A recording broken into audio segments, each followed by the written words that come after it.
Magandang umaga po sa ating lahat. Narito ang ating weather update para sa araw ng Martes, July 29, 2025. Kaninang 4 a.m. naglabas tayo ng thunderstorm advisory. Galing po ito sa NCR-PRSD. Inaasahan po natin yung mga pag-ulan lalo na dito sa may Zambales, Bataan, Tarlac at Pampanga. Posible itong tumagal ng susunod na 2 oras.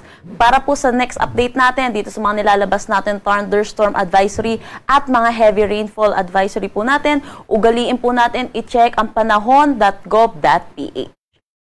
Para naman sa ating satellite imagery, kung matatandaan po natin, meron tayong 2 bagyo dito sa labas ng ating Philippine Area of Responsibility.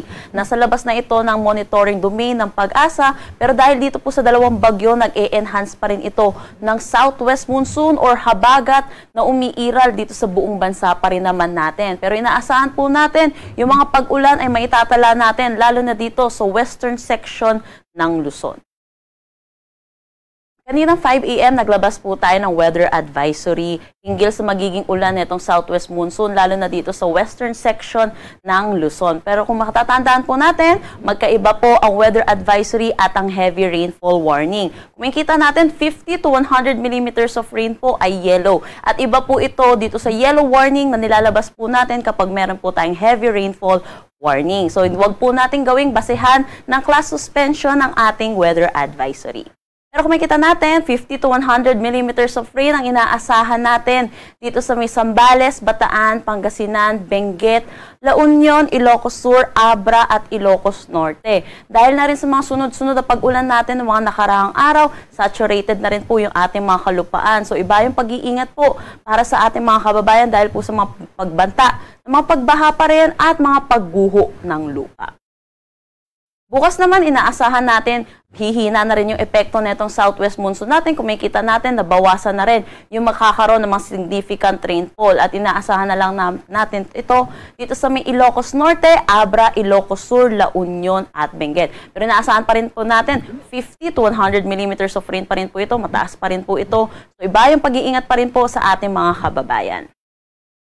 Para sa magiging panahon natin ngayong araw, inaasahan natin patuloy na magkakaranas ng maulap na papawirin na may mga occasional rains, yung mga paminsan-minsan bugso na pag-ulan, lalo na dito sa western section ng Luzon. Kung makikita din natin, inaasahan pa rin natin buong Luzon natin, makakaranas pa rin naman ng mga ulap na papawirin na may mga kalat-kalat na pag-ulan, kasama na ang Metro Manila.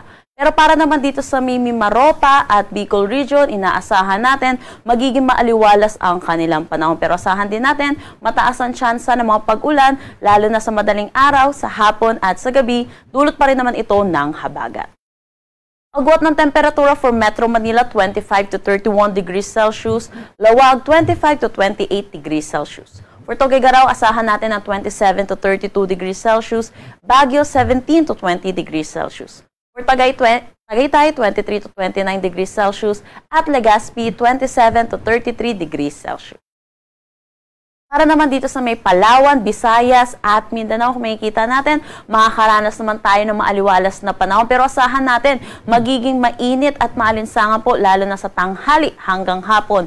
May epekto pa rin naman po yung southwest monsoon natin dito sa may Visayas at Mindanao. Pero hindi na po ito magdadala ng mga significant rainfall. Pero inaasahan natin, magdadala po ito ng mataas na tsansa ng mga pag-ulan pagdating sa madaling araw, sa hapon at sa gabi po natin. So iba yung pag-iingat para sa ating mga kababayan at magdala po tayo ng payong, pananggalang sa init, lalo na sa umaga, at pananggalang sa ulan, lalo na po sa hapon at sa gabi. Agwat ng temperatura for Calayan Islands at Puerto Princesa, 24 to 33 degrees Celsius, Iloilo, 25 to 33 degrees Celsius, Tacloban, 28 to 34 degrees Celsius. For Cebu, asahan natin na 27 to 33 degrees Celsius, Zamboanga, 25 to 34 degrees Celsius, Cagayan de Oro, 24 to 34 degrees Celsius, at Davao, 24 to 33 degrees Celsius. Meron po tayong nilabas na gale warning kaninang 5 a.m. at dito ito sa coastal waters ng Batanes, Babuyan Islands at northern coast ng Ilocos Norte. So pinapaalalahanan po natin mga kababayan po natin, lalo na po yung mga sasakyan maliit pandagat at mga mangingisda po natin na delikado po pumalaot dito po sa nasabi po nating coastal waters. Ang sunrise mamaya ay 5:39 a.m. at ang sunset mamaya ay 6:26 p.m. Para sa karagdagang impormasyon, bisitahin